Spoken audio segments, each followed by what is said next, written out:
হযরত আনাস রাদিয়াল্লাহু তাআলা আনহু বর্ণনা করেন যে আমি ৮ বছর বয়স হইতে নবী করিম সাল্লাল্লাহু আলাইহি ওয়াসাল্লামের খেদমত করিতে শুরু করি এবং ১০ বছর বয়স পর্যন্ত খেদমত করিয়াছি।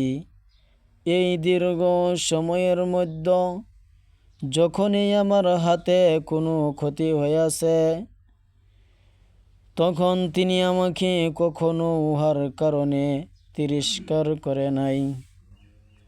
তাহার পরিবারের লোকেদের মধ্য হইতে কখনো কেউ যদি কিছু বলিয়াছেন, তখন তিনি বলিয়া দিয়েছেন, বাদ দাও, কিছু বলিও না।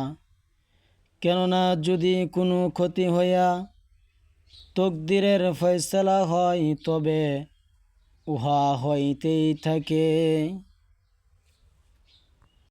প্রিয় বন্ধুরা, এই হাদিসটি যদি ভালো লাগে শেয়ার করতে ভুলবেন না।